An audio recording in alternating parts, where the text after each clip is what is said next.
Hello and welcome back to our channel Coursology hub. नमस्कार साथियों, आप सबका स्वागत है हमारे चैनल पर कोर्सोलॉजी हब पर। तो आज फिर से हम एक डिसेबिलिटी को लेके आ गए हैं जिसका नाम है मानसिक रोग, मेंटल इलनेस। तो जिन लोगों ने भी हमारा चैनल अभी तक सब्सक्राइब नहीं किया है, नए हैं इस चैनल पर, वो प्लीज़ हमारा चैनल सब्सक्राइब कर लें। और जो ऑलरेडी सब्सक्राइब्ड है या जिन्होंने जस्ट अभी अभी सब्सक्राइब किया है, वो बेल आइकन पे भी क्लिक कर लें ताकि हमारी लेटेस्ट वीडियो की नोटिफिकेशन आपको टाइम पे मिलती रहे। जो भी हम वीडियो डालते हैं एजुकेशन से रिलेटेड, कोई भी वीडियो आपसे मिस ना हो, इसलिए नोटिफिकेशन का बेल आइकन दबाना बहुत ज़्यादा ज़रूरी हो जाता है। तो वो प्रेस करना बिल्कुल ना भूलें। इसके बाद अगर आपको हमारी वीडियो अच्छी लगती है तो हमारी वीडियो को अलग अलग सोशल मीडिया प्लेटफॉर्म पर शेयर ज़रूर करें। और इस वीडियो से रिलेटेड या इससे रिलेटेड या कोई और भी जानकारी आपको हमसे चाहिए तो कमेंट बॉक्स में ज़रूर मेंशन करें। तो चलिए ज़्यादा देरी ना करते हुए शुरू करते हैं हमारे इस मेंटल इलनेस के डिटेल के बारे में कि ये मानसिक रोग और मेंटल इलनेस क्या होता है, इसके इलाज और इन सब के बारे में। तो मानसिक रोग क्या है, सबसे पहले जान लेते हैं कि मेंटल इलनेस क्या है। मानसिक रोग को मनोविकार या मानसिक स्वास्थ्य विकार इत्यादि के नाम से जाना जाता है। मानसिक रोग की स्थिति में व्यक्ति की मनोदशा, याददाश्त, स्वभाव इत्यादि की प्रक्रिया पर असर पड़ता है और व्यक्ति अपने भावों इत्यादि पर काबू नहीं रहता है। तो इस स्लाइड में यही है कि मानसिक रोग को अलग अलग नामों से भी जाना जाता है। मनोविकार, मानसिक स्वास्थ्य विकार, मेंटल इलनेस, ये सारे नाम जो है वो मानसिक रोग के नाम हैं। ठीक है, इसके अंदर क्या होता है, हमारी मनोदशा जो होती है, याददाश्त से रिलेटेड चीज़ें होती है या स्वभाव होते हैं, ये सारे इफ़ेक्ट करता है इस रोग की वजह से। तो मानसिक रोग के कितने प्रकार हैं? मानसिक रोग मुख्य 5 प्रकार के होते हैं। पहला होता है अवसाद, मतलब डिप्रेशन। सबसे मुख्य जो होता है वो डिप्रेशन होता है। डिप्रेशन के अंदर क्या होता है, मानसिक रोग का सबसे साधारण प्रकार अवसाद या डिप्रेशन है। आमतौर पर इसकी शुरुआत तनाव से होती है जो कुछ समय बाद अवसाद के रूप में ले लेता है। तनाव से मतलब टेंशन वगैरह शुरू होती है और उसके बाद ये अवसाद मतलब डिप्रेशन का रूप ले लेता है। दूसरा है भूलने की बीमारी। हम सभी के लिए सभी बातों को याद रखना काफ़ी मुश्किल हो जाता है। यह एक आम चीज़ है क्योंकि कुछ चीज़ें भूलने लायक ही होती हैं, मगर कुछ लोगों में ऐसा देखा जाता है कि कुछ देर पहले हुई चीज़ों को भी भूल जाते हैं। दरअसल ये एक मानसिक रोग है जिसे भूलने की बीमारी या अल्जाइमर के नाम से भी जाना जाता है। नेक्स्ट है मानसिक रोग के 5 मुख्य प्रकार में से तीसरा है पार्किंसन। मानसिक रोग का अन्य प्रकार पार्किंसन है जिसे मस्तिष्क की नसों से जोड़कर देखा जाता है। जब किसी व्यक्ति के मस्तिष्क की कोई नस दब जाती है तो उसे मेडिकल भाषा में पार्किंसन कहा जाता है। इस बीमारी से पीड़ित व्यक्ति को सामान्य काम जैसे गिलास या कप को एक हाथ से उठाना, सुई में धागा डालना इत्यादि कामों करने में परेशानी होती है। नेक्स्ट है फोबिया।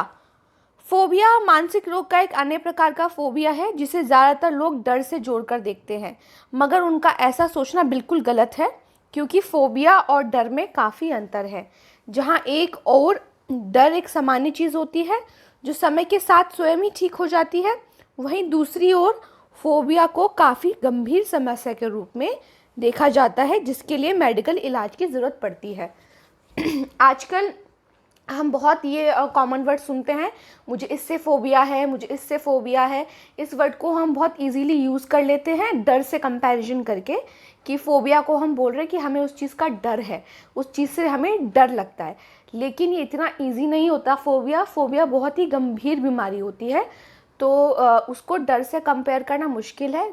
अगर हम कंपेयर करें तो डर ऐसी चीज़ है जो समय के साथ ख़त्म हो सकती है, लेकिन फोबिया एक बीमारी का रूप ले लेती है। ठीक है, नेक्स्ट 5वां है ADHD। मानसिक रोग बच्चों में भी देखने को मिलते हैं, जिनमें सबसे आम ADHD attention deficit hyper activity disorder है। आम भाषा में इसे ध्यान ना दे पाने का रोग कहा जाता है, जो कुछ पढ़ने के दौरान बच्चों में देखने को मिलता है। हालांकि इसका इलाज संभव है, बशर्ते इसे गंभीरता से लिया जाए तो इसकी जांच डॉक्टर से कराई जाए। ठीक है, तो ये 5 प्रकार थे मानसिक रोग के। अगर इससे रिलेटेड कोई भी क्वेरी हो तो आप कमेंट बॉक्स में हमसे पूछ सकते हैं। और फिर से कहूँगी कि चैनल को सब्सक्राइब करना ना भूलें, ताकि आपको ऐसी वीडियोस मिलती रहें। नोटिफिकेशन के बेल आइकन पे भी प्रेस कर लें। अब है मानसिक रोग के लक्षण क्या है, कैसे पता लगाएं कि कोई इंसान या कोई व्यक्ति मानसिक रोग से पीड़ित है। तो यदि किसी शख्स को निम्नलिखित लक्षण नज़र आते हैं तो उसे तुरंत डॉक्टर के पास जाना चाहिए और अपना इलाज शुरू कराना चाहिए, क्योंकि ये मानसिक रोग के संकेत हो सकते हैं। तो क्या क्या है? उदास रहना। मानसिक रोग का सामान्य लक्षण उदास रहना है। यदि आपकी जान पहचान में कोई व्यक्ति काफ़ी उदास रहता है तो उससे बात करें, क्योंकि हो सकता है कि वह किसी मानसिक रोग का शिकार हो। दोस्तों, परिवार इत्यादि से अलग रहना। यदि कोई व्यक्ति अपने दोस्तों और परिवार से अलग रहता है, हो सकता है कि वो मानसिक रोग का लक्षण हो। ऐसे व्यक्ति को जल्द से जल्द डॉक्टर से मिलना चाहिए और अपना इलाज शुरू कराना चाहिए। तो इस स्लाइड में, इस पॉइंट में यही है कि कोई, देखो, उदास रहना इज़ नॉट अ बीमारी, बट कोई ज़रूरत से ज़्यादा ही उदास है और बहुत दिनों से ही वो सैड रह रहा है, बहुत दिनों से उदास है और अपने आप को कट ऑफ कर लिया है परिवार और दोस्तों से। ठीक है, वो दोस्तों और परिवार से कट ऑफ है, बिल्कुल भी नहीं मिल रहा है, बात कर रहा है और बहुत ज़्यादा ही उदास है। तो उसको एक मेडिकल हेल्प की ज़रूरत है। पहले आप उससे मिलिए। और ऐसा कोई दोस्त आपको लगता है जो बहुत ही ज़्यादा उदासपन से पीड़ित है, तो उसको डॉक्टर के पास, मनोचिकित्सक के पास ले जाना बहुत ज़्यादा ज़रूरी हो जाता है। दूसरा है मूड का बार बार बदलना। हालांकि गर्भ अवस्था मतलब प्रेगनेंसी में या मासिक धर्म में, पीरियड्स में मूड का बदलना स्वाभाविक चीज़ है, जो कुछ समय के बाद खुद ठीक हो जाता है।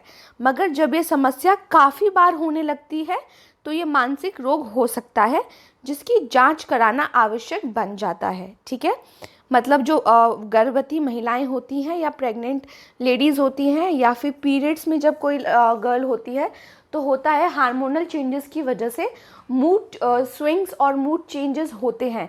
बट ये चीज़ लगातार होते रहना और ये बहुत ज़्यादा होना, या अगर वो इन चीज़ों से नहीं पीड़ित है, मतलब अगर अभी वो गर्भवती नहीं है या फिर पीरियड्स में नहीं है, नॉर्मल डेज़ हैं, या कोई बॉय के बारे में ही बोलूँ, वो बिल्कुल नॉर्मल डेज़ में होने के बावजूद भी मूड स्विंग्स का वो हो रहा है, उसको बहुत ज़्यादा मूड स्विंग्स हो रहे हैं, कभी हंस रहा है, कभी रो रहा है, अचानक गुस्सा होना, तो ये भी एक संकेत है, लक्षण है मानसिक रोग का। असामान्य रूप से बर्ताव करना। मानसिक रोग का अन्य लक्षण असामान्य बर्ताव करना है।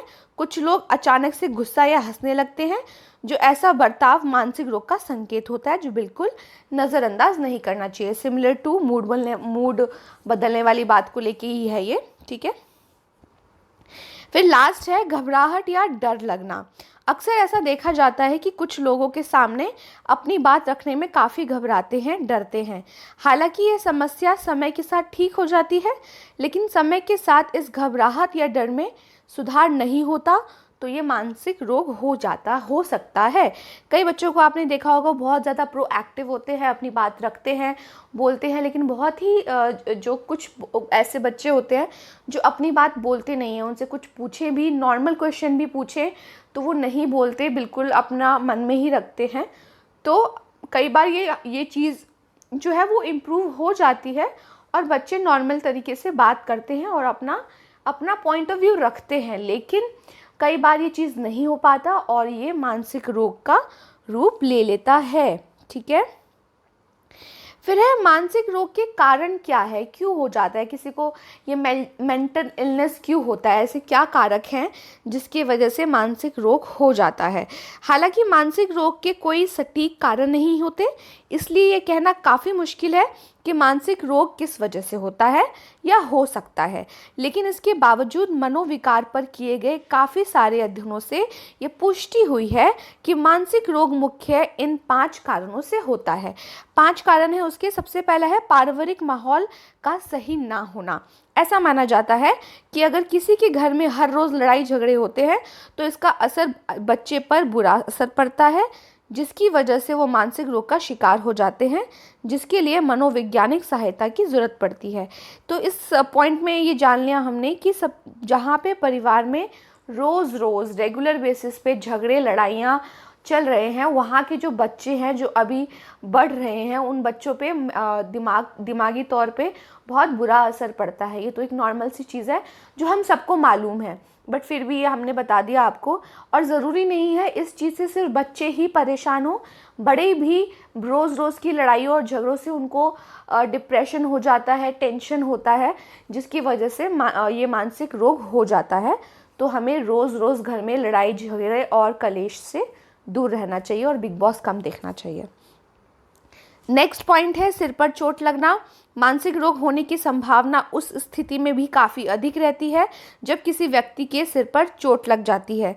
इसी कारण लोगों को 2 पहिया वाहन चलाते समय या फिर किसी खेल जैसे क्रिकेट खेलते समय हेलमेट पहनने की सलाह दी जाती है, क्योंकि इस दौरान सिर पर चोट लगने का खतरा रहता है।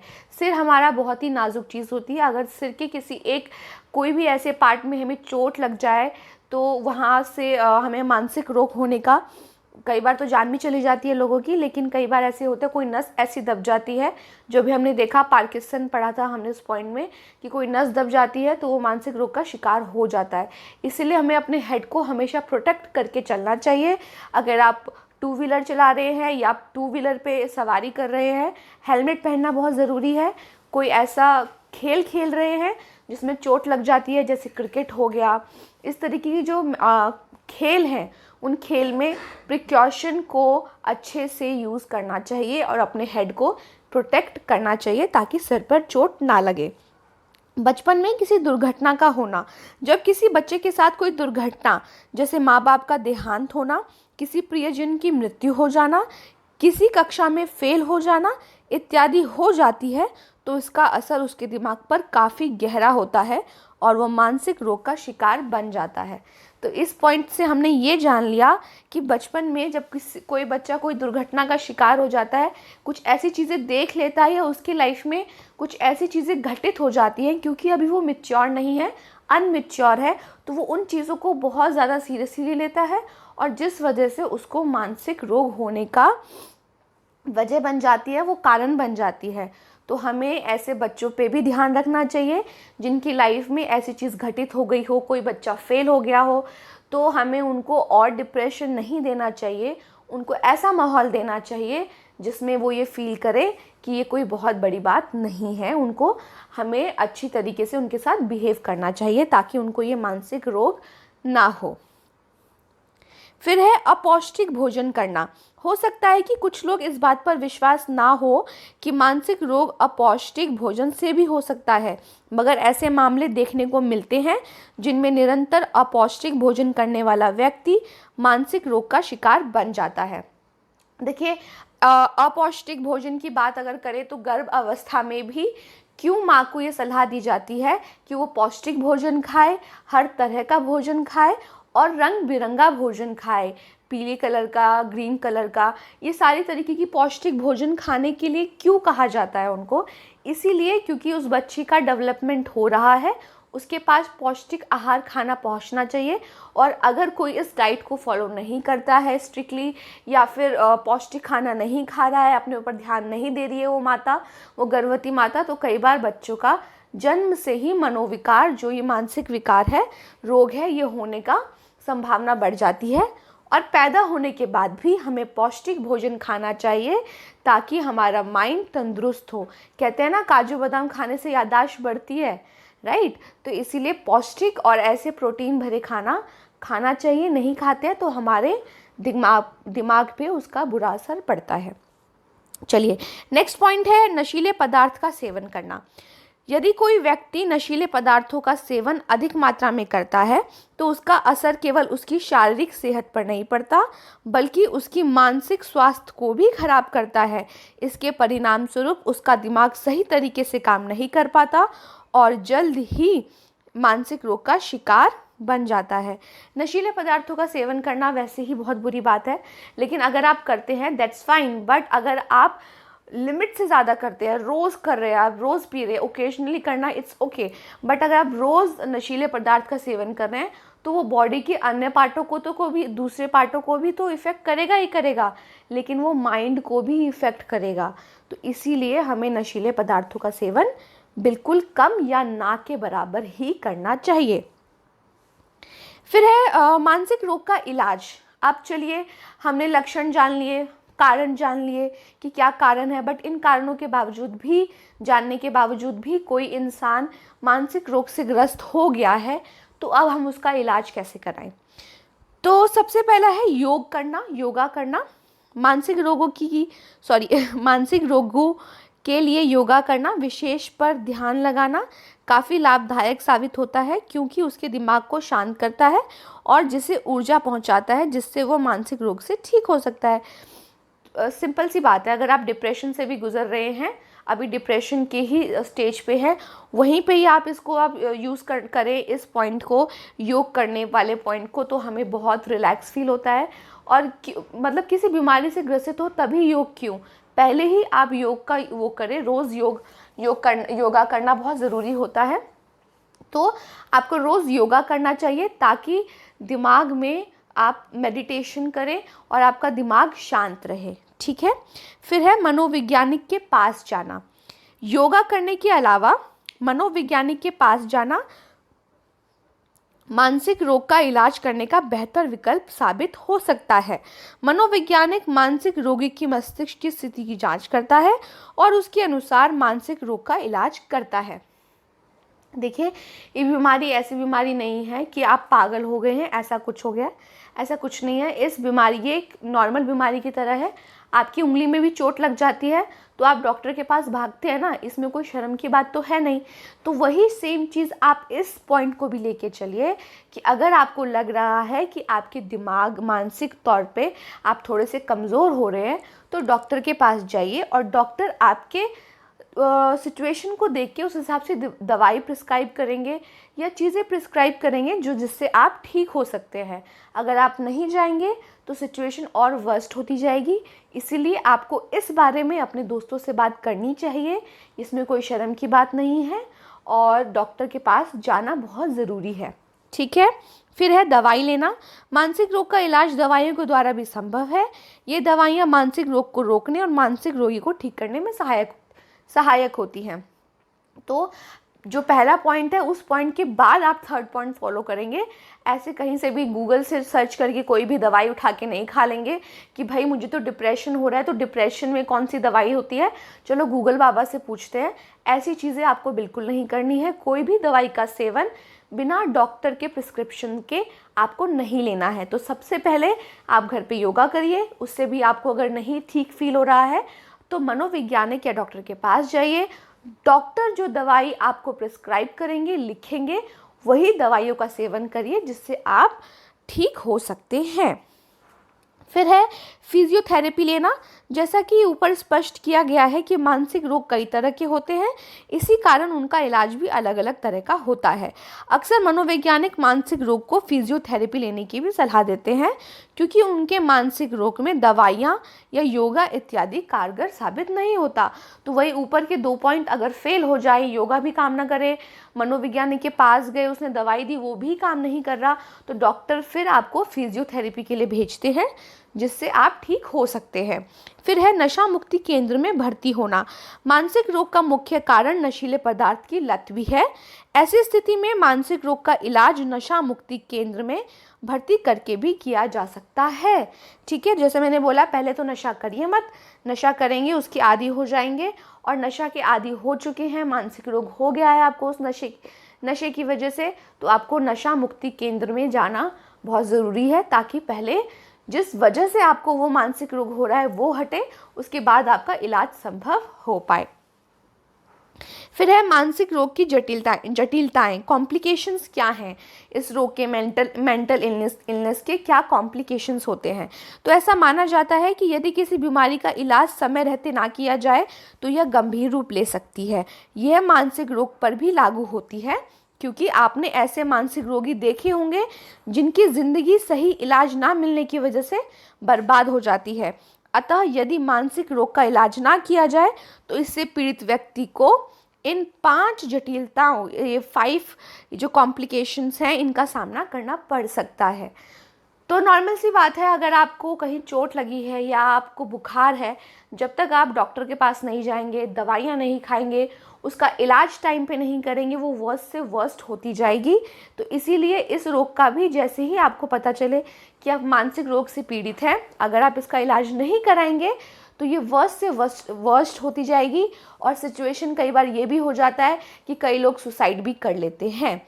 तो लेटेस्ट अभी हमें बहुत सी ऐसे खबरें सुनने को मिली हैं जिसमें हमने ये देखा कि पैसा सब कुछ होने के बावजूद भी बिकॉज ऑफ मेंटल इलनेस, मानसिक रोग की वजह से कई लोग सुसाइड का सामना करते हैं, सुसाइड कर लेते हैं। तो इसीलिए देखते हैं क्या है 5 कॉम्प्लिकेशंस इस रोग की। तो सबसे पहला है निराश रहना। मानसिक रोग की प्रमुख जटिलता निराश रहना है। मानसिक रोगी को समय रहते इलाज ना मिलने के कारण काफ़ी उदास रहने लगता है और वह हर समय निराश रहने लगता है। ऑब्वियसली पहला ही मैंने बोला सिम्टम क्या है, निराश रहना। निराश रहेगा, इलाज नहीं करवाएगा तो वो और ज़्यादा निराश ज़िंदगी में होता जाएगा। नेक्स्ट पॉइंट है रिश्तों में खटास का बढ़ना। मानसिक रोग की पीड़ित व्यक्ति का अपने स्वभाव पर नियंत्रण नहीं रहता। जब उसे इसका सही इलाज नहीं मिलता तब ये समस्या बढ़ जाती है, जिसका असर उसके व्यक्तिगत रिश्तों पर पड़ता है। जिस प्रकार उसके रिश्ते धीरे धीरे खराब होने लगते हैं और उनमें खटास बढ़ जाती है। बड़ी सिंपल सी चीज़ है, अगर मैं खुद ही स्वस्थ नहीं हूँ, तो मेरा दिमाग स्वस्थ नहीं है, तो ऑब्वियसली मैं अपने हस्बैंड से लड़ूंगी, मेरे मूड स्विंग्स हो रहे हैं, मैं बिना वजह लड़ूंगी, झगड़े होंगे, तो ये चीज़ें मेरे रिश्तों को भी ख़राब करेंगी। तो मानसिक रोग की वजह से कई रिश्ते भी ख़राब होते हैं और कई बार तो बात तलाक तक भी पहुंच जाती है या माँ बाप से अलग होने की पहुंच जाती है। तो रिश्ते ख़राब होने का बहुत ज़्यादा ही संभावना इस रोग में होती है। नेक्स्ट पॉइंट है अकेलेपन का आदी होना। मानसिक रोग का किसी भी काम में मन नहीं लगता और वो अकेलेपन का आदी हो जाता है। फिर है कानूनी या आर्थिक परेशानी का होना। अक्सर ऐसे मानसिक रोग से पीड़ित व्यक्ति हिंसक हो जाते हैं, जिसके चलते वो कोई गैर कानूनी काम कर देते हैं। ऐसी स्थिति में उसे कानूनी परेशानी का सामना करना पड़ सकता है। इसके अलावा मानसिक रोग से पीड़ित व्यक्ति अपनी लत को पूरा करने के लिए घर बार इत्यादि को भी बेच देता है, जिसकी वजह से उसे आर्थिक परेशानियों से भी जूझना पड़ता है, जिसको हम कहते हैं साइको किलर, साइको थीफ। ठीक है, तो इस तरीके जो बीमारी से रिलेटेड जो भी व्यक्ति होते हैं वो मानसिक रोग के चलते गैर कानूनी कार्य कर देते हैं, किसी का मर्डर करना, चोरी करना, जो हम सुनते हैं साइको है ये तो, राइट। तो ऐसे इसकी वजह से वो कानूनी फचड़े में फंस जाते हैं और उनकी ज़िंदगी खराब हो जाती है और दूसरों की भी ज़िंदगी वो बर्बाद कर देते हैं। फिर लास्ट पॉइंट है मौत होना। मानसिक रोग की सबसे बड़ी जटिलता व्यक्ति की जान जाना है। जब मानसिक रोग इत्यादि बढ़ जाता है और उसका असर व्यक्ति के दिमाग के साथ साथ शरीर के अन्य अंगों पर भी बढ़ने लगता है, इस स्थिति में मानसिक रोग से पीड़ित व्यक्ति को अपनी जान से हाथ धोना पड़ता है। तो इस मानसिक रोग से कई बार हम अपनी जान से भी हाथ धो देते हैं, और अगर ये बीमारी हमें नहीं मारती तो टेंशन की वजह से कई लोग सुसाइड भी कर लेते हैं। अब हमने ये सारे पॉइंट डिस्कस कर लिए, लेकिन इसका बचाव क्या है, कैसे बचा जा सकता है इस रोग से, इसके बारे में थोड़ा बात कर लेते हैं। बट आगे बढ़ने से पहले रिक्वेस्ट करूँगी, जिसने भी चैनल सब्सक्राइब नहीं किया है प्लीज़ चैनल सब्सक्राइब कर लें, ताकि ऐसे वंडरफुल वीडियो आपको टाइम टू टाइम मिलती रहे, और उसकी नोटिफिकेशन के लिए बेल आइकन पे प्रेस ज़रूर करें। और ये वीडियो अगर आपको पसंद आ रहा है लाइक करना ना भूलें, शेयर करें, और कोई और जानकारी आपको चाहिए तो कमेंट बॉक्स में ज़रूर बताएं। चलिए, तो हम जान रहे थे कि मानसिक रोग का क्या बचाव है, कैसे बच सकते हैं इस मानसिक रोग से। हालांकि मानसिक रोग की वजह से लोगों को काफ़ी परेशानियों का सामना करना पड़ता है। इसके बावजूद राहत की बात यह है कि यदि लोग अपनी सेहत पर ध्यान दें तो वो मानसिक रोग का बचाव कर सकते हैं। तो क्या क्या ध्यान देना है? ग्रीन टी या कॉफ़ी पीना। जी हाँ, ज़्यादातर लोगों को चाय पसंद होती है और वो सुबह की शुरुआत चाय पीकर करते हैं, लेकिन मेडिकल अध्ययनों से पता चला है कि अत्यधिक चाय पीना सेहत के लिए हानिकारक होता है। इन अध्ययनों में चाय के बजाय कॉफ़ी या ग्रीन टी पीने की सलाह दी जाती है, क्योंकि ये सेहत के लिए कम हानिकारक होती है। यह बात मानसिक रोगियों पर भी लागू होती है। यदि कोई व्यक्ति चाय के बजाय ग्रीन टी या कॉफ़ी का सेवन करता है तो ये मानसिक रोग का बचाव करने में सहायक करती है। ठीक है, तो हमें चाय कम, ग्रीन टी ज़्यादा, कॉफ़ी को भी इग्नोर करना चाहिए। ग्रीन टी का ही सेवन हमें ज़्यादा करना चाहिए। फिर है आत्मविश्वास बढ़ाने की कोशिश करना। उसके अंदर सभी लोगों के लिए आत्मविश्वासी होना बहुत ज़रूरी होता है, क्योंकि यह उन्हें ज़िंदगी की मुश्किल का सामना करने की शक्ति देते हैं।